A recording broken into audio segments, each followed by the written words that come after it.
Well, hello, Instagram. We are back on live. We are back on live. We're going to talk a little bit about money. We're going to talk a little bit about business, but we're going to talk about life too. We're going to talk with my dear friend. I have a new friend. Well, she's not a new friend. She's an old friend, but I have someone that I have not brought on live with me previously, and so we're going to bring her on. I have known this gal for, oh my gosh, for well over a decade. And there she is. So we're going to bring her on once she requests. Let's just see. Here it is. All right. View request.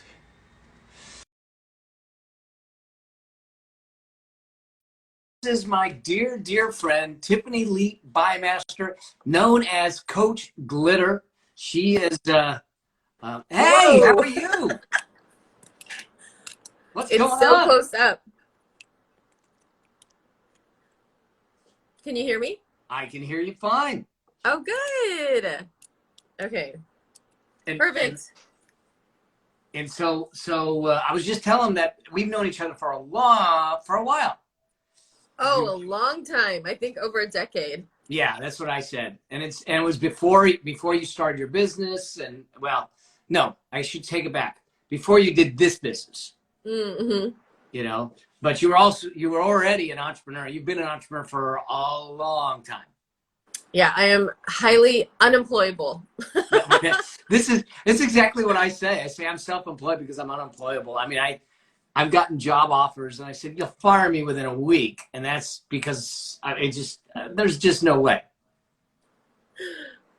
you know? So how you doing? I'm great. I'm so excited to have this chat with you. I was catching up on some of your new emails that you've been sending out and your brand new, oh my gosh, your brand new podcast is so inspiring. Oh, look I'm sparkling now. You're sparkling. What happened? I don't know how to do those things. I think that the conversation around money and even the title of your podcast is so fascinating because a lot of people will immediately cancel themselves out and say, oh no, I don't have any influence or affluence, or like all the money issues come up. And I think the way that you learn about how to build wealth and whatever that definition is for you and having affluence, I love that you're just cracking open this topic because it's so, so important.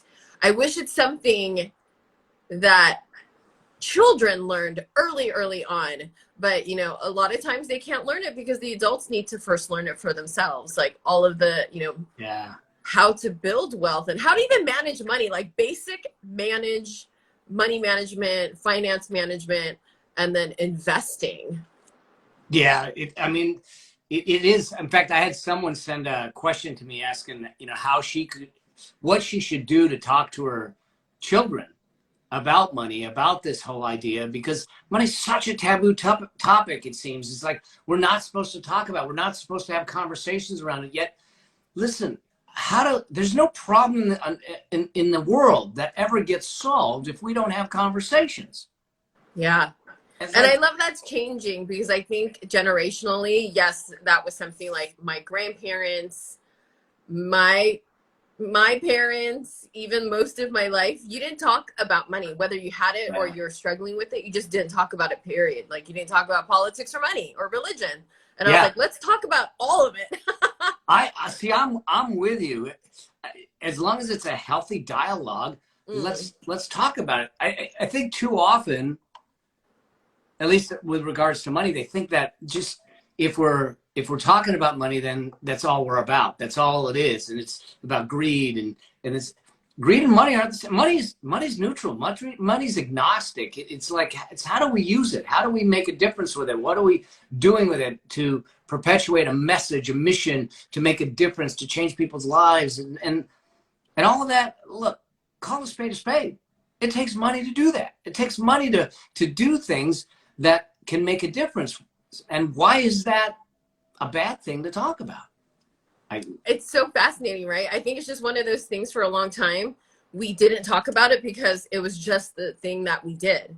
But Yeah. when you dove into the reasons why, but why do we not talk about it? And how can we ever improve something if we don't talk about it?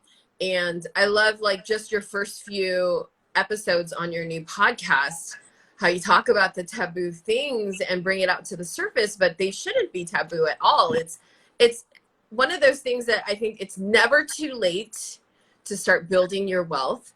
And if anything, especially like the kind of people that I attract in the entrepreneur space, we think we just have to work harder, work harder, work harder, get bigger launches, you know, like just get bigger results, make more money, make more money. And then you kind of wonder how you turned your dream passion business of being your own business and not being an employee. And then we actually turn into employees. We turn ourselves into employees of our own business. And then you're a slave to your business instead of learning how to manage your money. Yeah, we get on what I call the entrepreneurial treadmill, and we become a treadmill entrepreneur. And the only way that we see to go bigger, go better, and everything is to run faster, harder, longer. And it just, and all of a sudden you don't understand why you ended up hitting breakdown and burnout, and why you're the thing that you're so passionate about, you lose the passion for. Right. Yeah. I think that's why, you know, I always tell people that we're often tired, not because we're working so hard necessarily. We're tired because we're doing all the things that just suck our soul dry. It literally zaps our energy because we're doing the wrong things. And I had a mentor a few years ago, once I started to really gain some actual traction in my business. And I'm never going to be one of those people that says that hustle is a terrible thing all the time. I truly believe now that you should not hustle forever. But in those beginning stages, those foundations, I'm not going to lie. I'm not going to, especially for somebody that's in that stage, it takes a little bit more hustle in the beginning just to get it started. But you don't want to hustle that way forever. But I had a coach who told me once they saw that I was gaining some traction, they're like, you're going to burn out at this rate because you're trying to sprint at a sprinting pace, but you're in a marathon. You're not just in a marathon, you're an ultra marathon, and you can't keep up that pace. So how do you manage your business? And at that point, I didn't know my numbers. I didn't even know what numbers to look at. I had some information, but it comes down to way more than just profit and loss, which is a good place to start. But for me, it was getting into that next phase of entrepreneurship, that in order to grow, I was in this mindset, I build a very lean business, and I had such pride around building such a lean business that was highly profitable. Because a lot of entrepreneurs talk about entrepreneur math and, you know, lots of revenue, but revenue doesn't mean profit. Well, I was the opposite. And, you know, I was just hoarding cash. Didn't know what to do with it, and didn't understand that if you did that, your money actually loses value over time. And I was like, you actually are declining in wealth. Yes. And I was like, what are you talking about? I'm working my butt off to save my money. That is so old school. That doesn't build wealth. It just builds burnout. And the money that you're holding on to, like literally gripping onto, actually loses value. And I was like, mind blown. Didn't even know that was a thing. But I was doing like the virtual equivalent of stashing my money under my mattress. Exactly. And the thing is that when we start in the business, I agree, we're going to do some hustling, but we need to understand something that doesn't last for long, and we should have the intent to build something beyond that. Because when we first start out, we're swapping our time for money. Yeah. Okay. Then when we start to go, this business model sucks. That's a technical term. Yes. And we go, okay. So we start using the money that we have to buy back our time. Mm-hmm. And so now we're swapping money for time. But the ultimate, and this is where, so a lot of entrepreneurs will stop there if they ever get there. Right. But then the ultimate where we want to be is where we're swapping money for more money. And now all of a sudden our dollars are working much harder for us than we ever did for them. And now that starts to magnify. This is what accelerates wealth. This is what we call money momentum, that allows you to grow in a way. But the way to do it is to run your business a certain way. So you've optimized the profits. You're not putting everything into this one basket, and you're doing something that allows you to build a financial machine outside of it, to make that difference, to know that. Because imagine for a moment that you have the opportunity to say, I'll do a launch or I won't do a launch. I'll do a campaign, I won't do a campaign. Like my son and his wife, they're expecting their first child in August, and they literally took a month off and went to Hawaii. Wow. They said, we're not going to be able to travel as much or as flexible once the baby's born. Can you watch the dog for us? And I said, sure. How long? And they said, for a month. I go, a month? Are you out of your mind? What do you mean? Why do we need to watch Lexi for a month? He says, we rented an Airbnb in Maui and we're leaving. And so good. That's yeah, exactly. I mean, that's to have the ability to move from a treadmill entrepreneur to an affluent entrepreneur, to be able to get off that treadmill and intentionally know when you're on it, when you're off of it, to know that and to build a life around that, that's a game changer. And that's why I talk about this whole idea of richness versus wealth and affluence versus prosperity. I hope you have Jeremy on your podcast, because is he even 30 now? He's 30. He's just turned 31. Oh, so that's okay. 31, 31 and 27, expecting their first child. They have 3 homes and a multi-million-dollar net worth. So yeah, definitely they're coming on the podcast. And it's like, if our dads didn't have that kind of knowledge, there's 2 ends of the spectrum. There's the people like Jeremy who they're in their early 30s. It's not too late. They have a really long runway to build their money wealth, even if they didn't start yet. And then we've got the other people like me on the other end of the spectrum, where we still have a runway, and we shouldn't think that we don't have a runway. It's a little bit shorter, so maybe we don't do as many riskier things. Right. But, there's so much time, and it's a matter of education. And financial literacy is something I'm so fascinated with, because I feel like the vast majority of people are never taught this thing, that regardless of who you are, whether you're an entrepreneur or not, we need to know it. Like basic money management. And we're not taught those things in school. So we can't use it as an excuse. We have to educate ourselves. I hope it one day is part of the basic curriculum. Like, why did I take AP Calculus, Mel? Oh my God. I've never used it once in my adult life. Listen, you're preaching to the choir, because I totally agree. That whatever education we give them, it is about how complicated it is, how confusing it is, and how, you need professionals, you need this, it's a load of crap. I mean, the fact is that I get it. Depending on where you're at, you have debt, this and that. It may not be easy, but it actually is simple. And that when we understand just some core principles, the fundamental truths, the systems of behavior that we need to have, and if we just brought that into the game. I started talking with Jeremy about money when he was 10 and a half years old. I put him on a commission at 11 years old. And from that, we started having conversations and building from there. And so I don't think it's ever too early to start.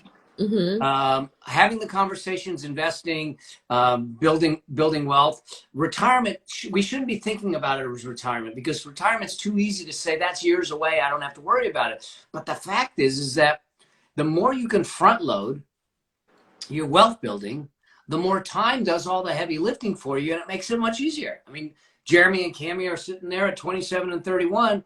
Listen, they literally, I'm not going to, don't let them see this, but they could rest on their laurels now and let time build that wealth from here on out. And that's the thing that I think we need to really, really start to consider. And the way we start that is to be able to have safe, open, frank conversations around money in the household, around the household. And that's really why I created the show, is saying, let's have these real conversations. Let's bring it home. Let's figure out, if you're an entrepreneur, how do we optimize and scale that business in a way that we can integrate it with a financial plan that gives you financial liberation? And let's have those conversations. Let's talk about the mindset and the fear and the embarrassment and the shame, all that stuff. Let's just have the conversations. Let's pull the scab off and let's move on. That's my favorite word right now is optimize, because I had to get off the treadmill of just working harder and making more money. Because I'll tell you this, until you switch and reprogram your mindset and then adopt new beliefs and replace the existing beliefs, that you just have to work harder. And the funny thing with entrepreneurship is once you get going and you get some traction and you make your first 5-figure month and your first 6-figure launch and then your multi-6-figure launch and then you have your first 7-figure year, unless you really finally tap into the money mindset and all the money bad habits and the money programming that we don't even realize, you will never have enough. No, it will never be enough. And it's like, enough for what? Enough compared to what? What are we trying to gain? And you just keep moving the needle. And it's one thing. It's such a fine balance for type A driven people like you and I. I'm always going after the next goal, but I had to learn the biggest things I've learned in entrepreneurship isn't how to create a funnel or how to write the best copy or how to create the best ads that get the best conversions with my silly boomerang ads. But it's that my definition of success and who I am is not contingent upon my next biggest launch. No. And that if it doesn't happen, it doesn't mean anything. It's just a launch. And, so we're chasing this number or this status, or just for personal reasons, because of the way we're built, that we're always, yes, go for the big goals. Don't create wimpy goals. But if you fall short of them, it doesn't mean anything. That one took me years. It does. And I get it, because it did for me also. And I remember a dear friend of mine, after I had a bike accident that put me in a neck brace and all that stuff back in, that was my back. But it was like 2010. When you flipped over the bike? Yeah. And he had retired in his mid-30s. And so he said, I'm coming over. I'm taking you out to lunch, because I was still recovering and I wasn't really able to speak well. I was stuttering and I had so he sat across the table from me and he just, we're sitting at the Hat, the best pastrami sandwiches in the land. And when I used to eat that, and he looks at me and he says, how much is enough? And I go, what do you mean? He says, how much is enough? The reason you got into this bike accident was you were distracted. You weren't paying attention to details. And I mean, we grew up each other and we're blunt with each other. And he said, you were distracted. You were paying attention to details. You were angry and you didn't have the shoelaces tied right. And they got stuck in the chain. You clipped the brake. He said, how much is enough? Because until you decide how much is enough, you're going to keep running this race and you'll never know when you cross the finish line. Yeah. And I'm like going, oh man, so one of the things that I think we need to do as entrepreneurs is actually define the target. Too often we're just, and you mentioned it, but I'm going to restate it, is that it's your target. It's not your neighbors. It's not what we see on the internet, what we think other people want, what the media, social media, Facebook, Instagram, it doesn't matter what they want. The question is, what's your definition of success? What does your finish line look like? Then let's figure out the price tag and let's go after that, because I've seen a whole lot of people make a whole lot of money and they were at the finish line, but it wasn't theirs.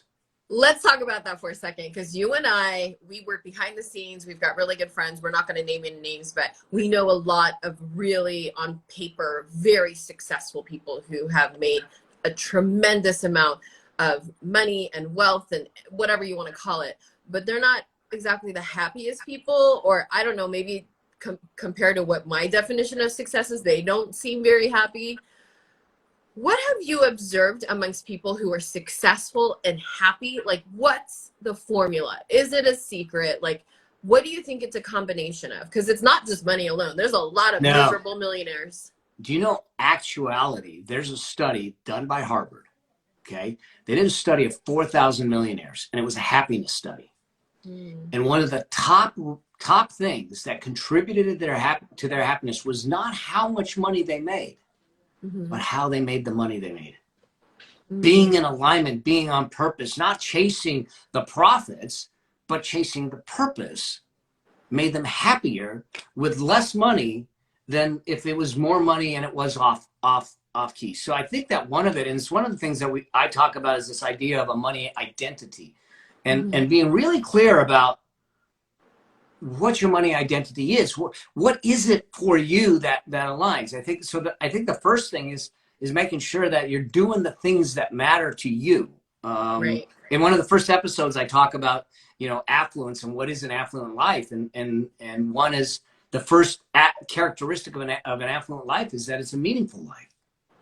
And when those folks, when I've seen people unhappy, it's because what are they trying to do? They're trying to beat the competitor. They're trying to beat the last launch. They're trying to beat their friend that maybe did a multi-7, and you know, 11-figure, whatever it is, $11 million launch, whatever it is, and they've lost sight of why they were in it. Look, you know the heck that I went through trying to get this show launched, and it wasn't until, and I was, because this was me coming out, you know, after 2 years of being out of the game, kind of, or at least on the fringes. This was me saying I'm back, and I had this vision of this beautiful, like, swan just like landing and everything, and then all of a sudden Apple screws up their platform, and we can't launch the show, and I was pissed off. I'm going, dang it, you know, this is, and then until I got back to, wait, why are we doing the show? I'm doing the show because I want to serve. I'm doing the show because it makes the cancer make sense. I'm doing the show because people need this. Then it didn't matter about, you know, sure, I want to rank on the charts, and we're rated on the charts in like 12 countries right now, and I want to push it up more, but that's not the driver. And had I let that be the driver, I would have lost sight and actually would have been making decisions that would have taken away the happiness, the joy of what I was in this for. And I think that's a big deal for so many people, that they start to get big, and then the only thing they can see is bigger, and they don't ever slow down and say, how much is enough? Is this what I really want? Or when they do, they've worked so hard, but they haven't even paused to assess if this is the life they wanted to create. Yes. And then they end up asking themselves, is this all there is? And then we see them, these are the ones that disappear off the radar all of a sudden because they have to go find themselves again. And I think it's a great thing to take, you know, some time off. But I see this happen so often, where we see these people emerge, and then they make a stake in the land of the whole social media marketing space, doing whatever it is that they're a guru of, or an expert of, or whatever you want to call them. And they reach a level of success, and then they burn the heck out, and then they disappear after, you know, they're gone for a year, 6 months, a year, and then they come back, or they don't. A lot of people disappear, and I think it's because they either figure out it's not worth it for just the money alone, or they don't redefine and recreate what their target is. Yeah.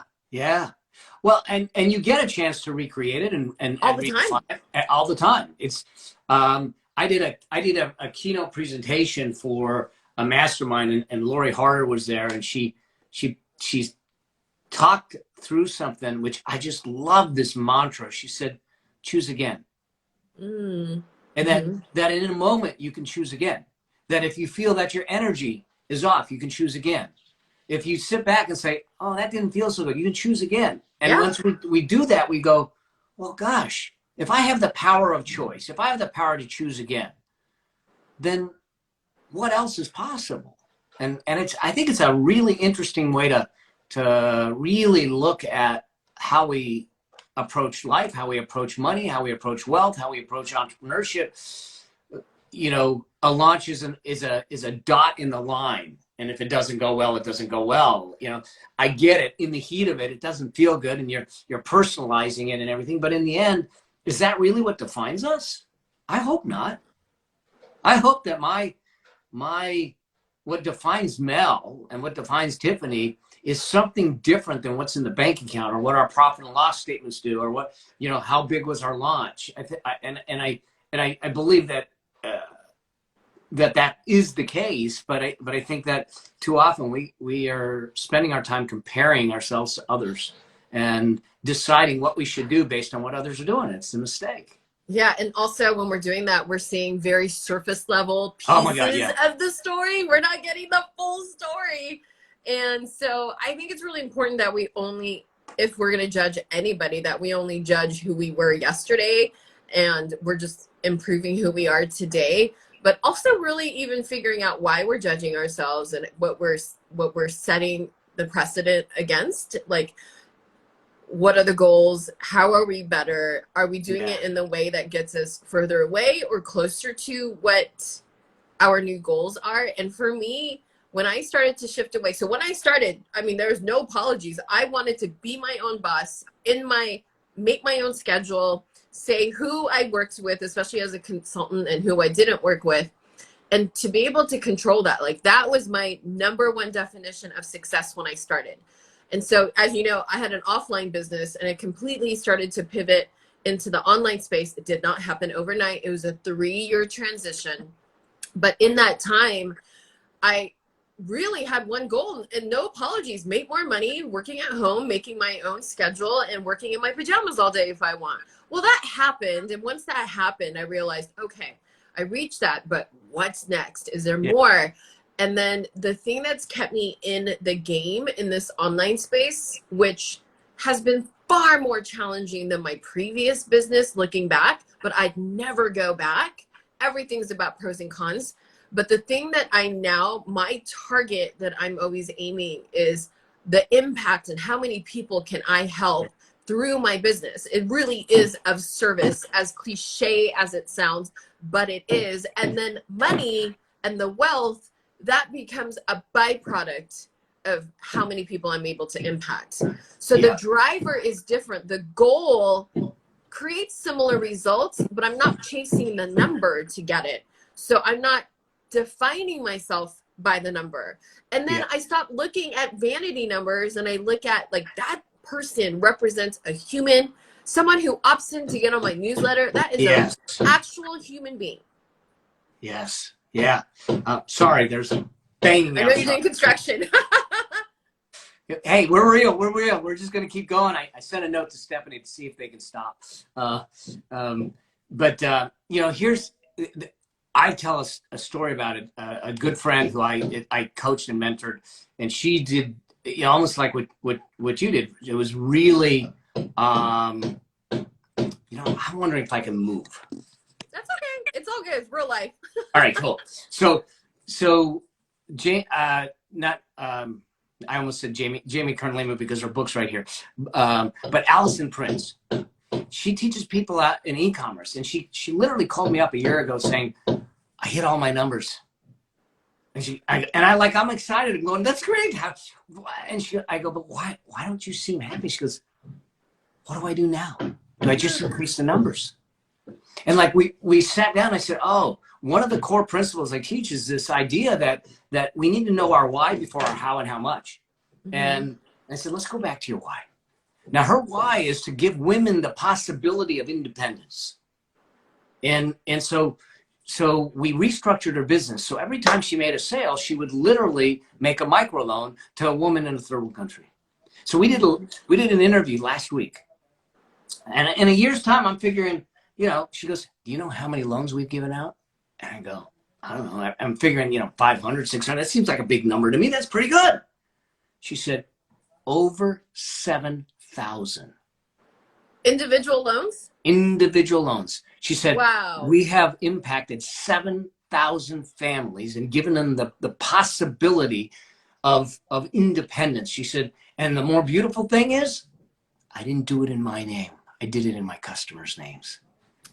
Oh my gosh, I love that. And I'm like, oh my God. Every day she gets up and she knows that every time you know, that old thing of you got mail, you got cash, someone else's life. It's like the little bell that rings, the angel got their wings, and all of a sudden someone else has the possibility. And they said, when we do that, and make money the result and not the purpose, things shift, things change. I love that. And I love that, especially with a lot of entrepreneurs. We do have, what's that called? What's that called when you, not mission driven, but like we do some kind of impact. It's an impact entrepreneurship or purpose driven.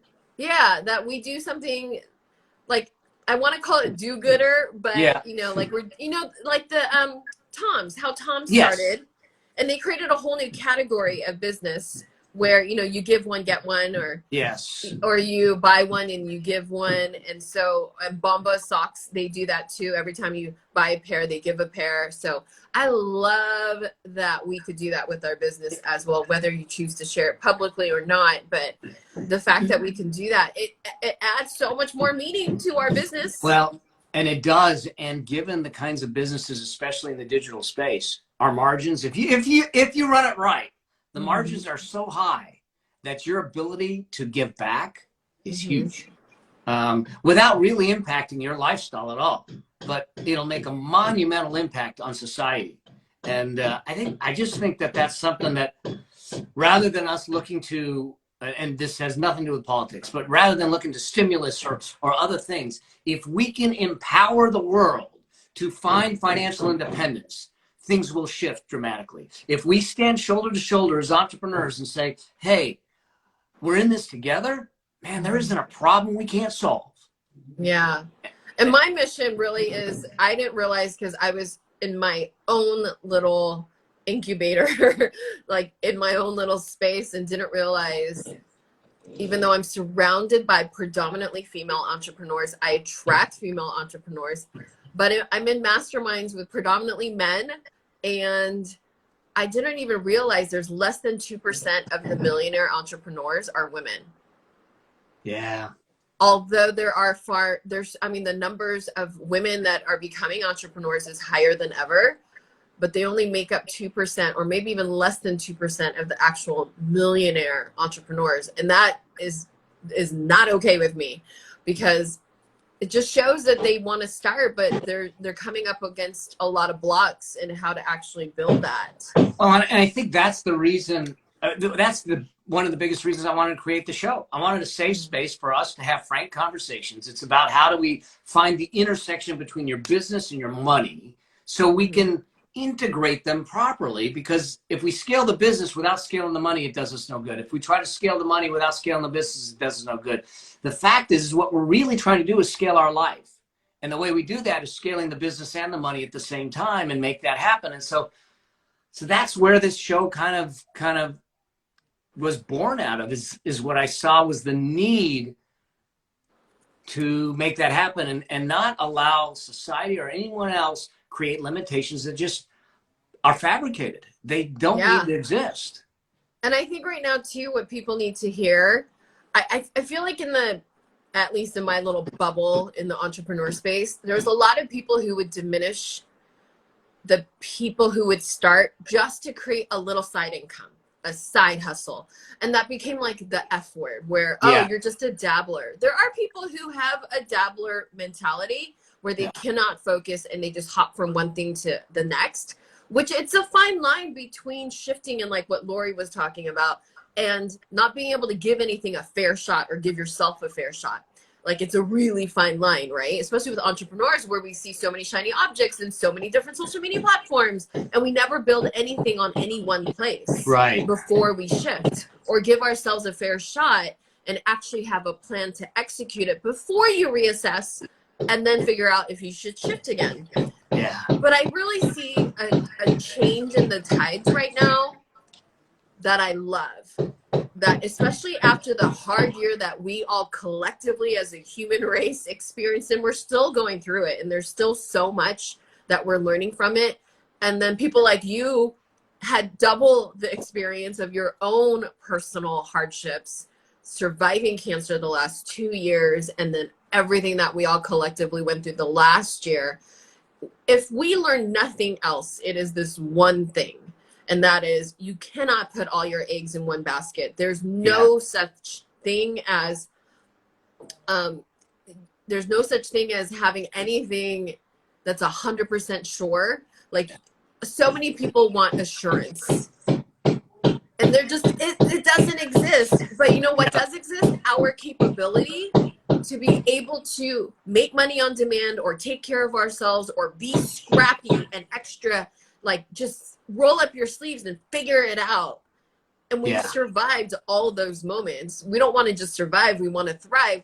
But especially I think there's such a huge difference in the number of male entrepreneurs who are millionaires compared to females, because they start, and it's okay to just create a little side hobby, but it just takes a couple little nuances and a couple little shifts to take a side hobby or a side hustle and then be able to scale that into something that you love, that you control the schedule. You can pick up your kids and drop them off at school. And it's not rocket science. It really isn't. If someone shows you the way.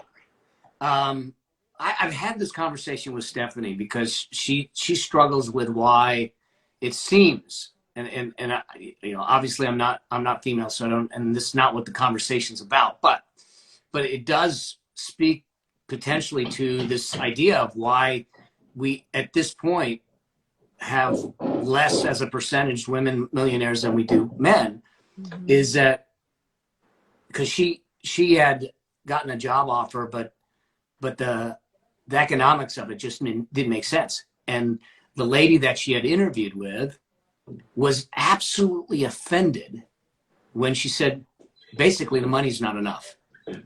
And wow. And she said, and I said, that's her issue, not yours. Yeah. Okay? That's her issue, not yours. But I think that it's an optic into what potentially, because if we aren't supposed to talk about money, I think that what I've seen is it's even more taboo for women to be, looking at building something. But here's what I believe. And Larry King asked me about this on his show when he did the interview with me. And he said, what do you think about women as entrepreneurs and thought leaders? And I said, here's the deal. I actually think that they're far, far better, more equipped, and better suited to do this work than men. And he goes, really? And I said, yeah. He said, you know why? Because men come at it with an ego. Men come at it from the shoulders up. Women come at it from the heart down. They come at it because they have empathy, they have understanding, and they can connect, and they can create communities, and they can do things that men that don't intentionally develop those skills don't, because we and I don't, this has nothing to do with sexism, but I do believe, I want to be clear that I think that women are a powerful entrepreneurial force. And you and I know some really successful women. Mm-hmm. And they're a blessing because they come with a heart and soul without the ego. And I think that's huge. Yeah. I think there's a lot of opportunity for women to make a bigger mark. They have so much on their plates to juggle. I know with my students, they're mostly female entrepreneurs, but they've got a lot on their plate that's very, very real with juggling a bigger part of their responsibilities at home, whether they have kids or not. And so to be able to somehow figure out those challenges and what's on their plate, and to be able to build their businesses, it's a lot. Yeah. And so, I love that, I don't know what the answers are, but people are figuring it out. And I love that they're having those hard conversations that used to be difficult and all those things. So I'm looking forward to hearing more about your podcast. I know you're going to be doing some live coaching on there. You're going to have more guests. Hello. I'm going to be offended if you don't ask me soon. Oh, no, you'll be on there.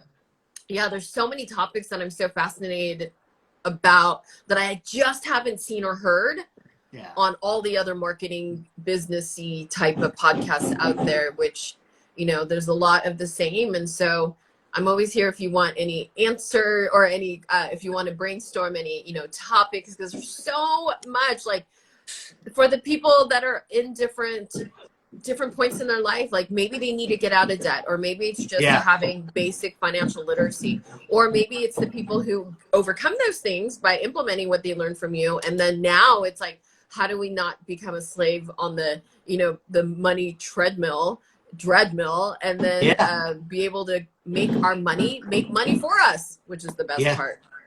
Well, that's the thing that that's why I created the show. Is I really think that I want to talk everything business, money, success. It is a cross section of life, money, and business, and right.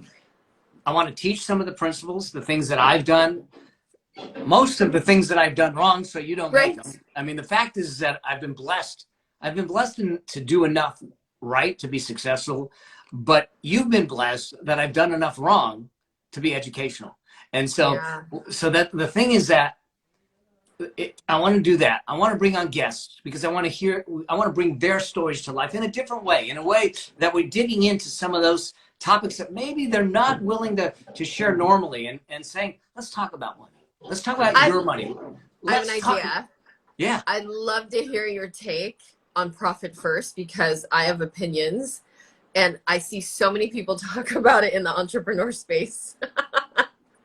Well, I've done a few interviews about this. Okay. But we'll do an episode on it. But because here's the thing, I think it has its place. Brick and mortar makes sense. Yes, and if you don't have a system, then it is better than no system at all. Okay. However, there's a lot of howevers. It's a lot of bank accounts. Yeah, well, it is. I think that there's an easier way to do it, and there's a better way to do it. Their percentages don't make sense in certain businesses. We've got in a digital space and in the online space, we've got high margin businesses.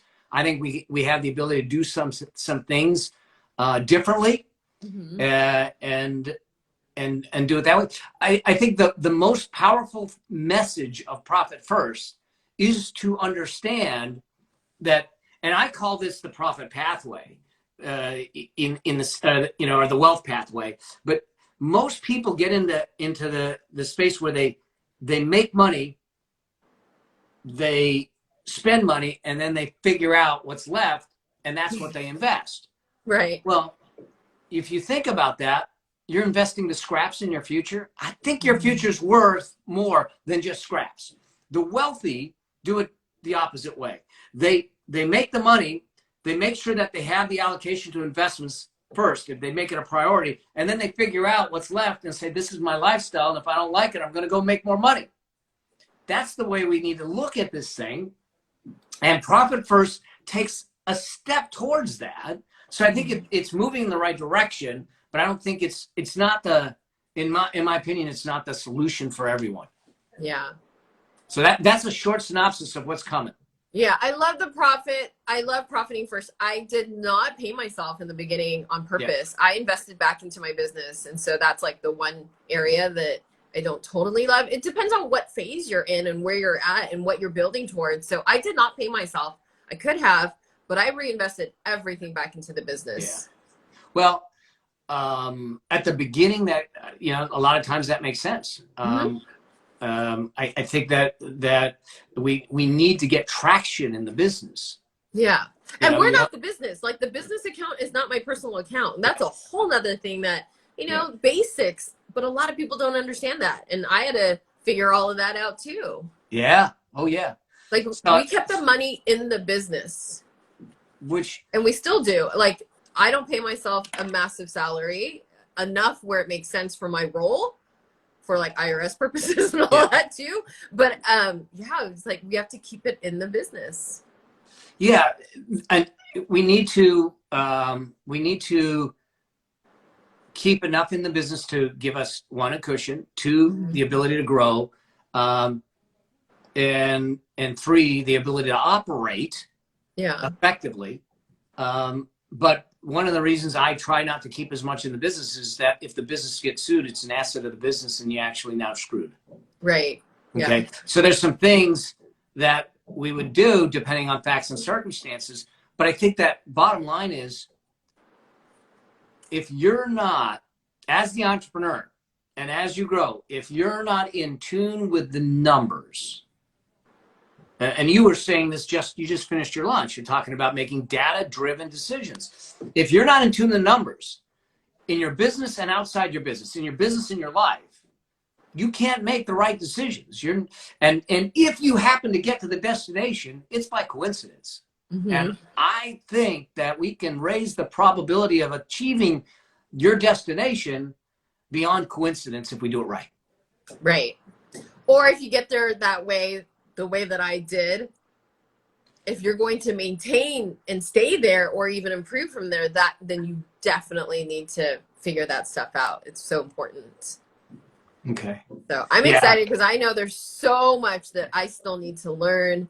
I want to learn more about like making my money, make more money for me instead of just making more money, like using what we already have and optimizing that. Yes. And that to me is the phase that I'm in and probably will be for a while.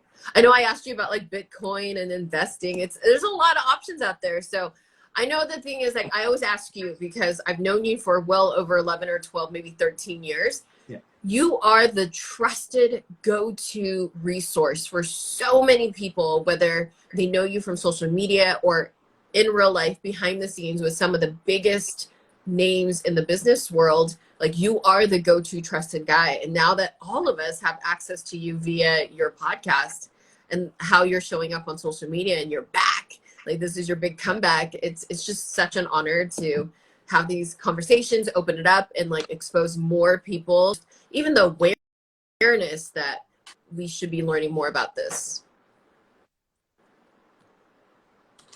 And that's it. It is really, I wanted to come back in a big way once I decided to come back, and this is the path. I think everything that's transpired, everything that's happened, society, to me, the tragedies, the successes, has brought me to this point. It is what I'm meant to do. It is me trying to help people and guide them in this next phase. And so that brings so much joy and excitement to me. And that's why I'm all over social media right now. That's why we're doing the show. I've got, I don't know, 15, 16 episodes already shot. And now I'm going to start bringing that. We're going to start launching some of them. All of them will end up on video also. I'm going to be bringing on the guests. I'm going to start doing those interviews. Then I want to bring on the audience. I want to talk to the audience. I want to field their questions. I want to have the conversations. I want to build things around them. I want to coach them live. All of that. So it becomes all of the things that we're trying to accomplish and do it the right way. And so it's an exciting journey for me, and it's an exciting phase. It's such a cool way for me to celebrate with people like you, my friends that have watched me over the last couple of years and many years before that, to be part of this next phase with me. For those of us that have known you forever, we've been begging you for this. And I know you've been, and I love this. This is how you've pivoted and changed what your niche is. You've been known for a lot of business things, but all the financial topics we've been begging you for. Is it almost exactly 2 years that you were diagnosed? June 13th will have been 2 years. Yeah. We actually did the CT scan in May. They saw the tumor then, but we got the actual diagnosis in June. Because we were in Chicago. Yes, I got the diagnosis the week after Chicago when we were in Chicago. So, talk about turning your pain into your purpose. Yeah. And to be able to help more people, like that's the definition of a mission-driven business. Yeah. So I'm super excited for you. So yeah, for those of you that want to haven't checked it out, please go to the Affluent Entrepreneur Show. You can go to melabraham.com/show live. I'm doing a giveaway where someone gets a guest spot. We get a one-on-one, all kinds of stuff that we're doing. But biggest thing is go get the show, listen to it, give me your questions. Let's navigate this together. Know that you're not in this alone, and know that my core belief is financial independence is a birthright, and we just need to claim it. Right. Absolutely. So download or subscribe, download his episodes just while you're folding laundry or organizing or whatever the heck you're doing in the car now that we're all starting to get out into the world again and you're commuting again. Make sure you're listening to Mel's podcast episodes. And then the best virtual tip jar is to leave a 5-star review. So make sure you do that as well. There's your plug. There you go. And if you do that, when you do that review, do me a favor. Screenshot it. If you go to that page I gave you, screenshot it, get it to me or tag me in it. We'll put you in the drawing. We'll make it happen. For the giveaway. For the giveaway. Amazing. Yay. So, thank you, Tiff. Oh, man, course. it's always so good to chat with you. You're always, it's always fun. Let's do this again for the podcast and then again for Facebook. You got it. Let's make it happen. Cool. Thanks.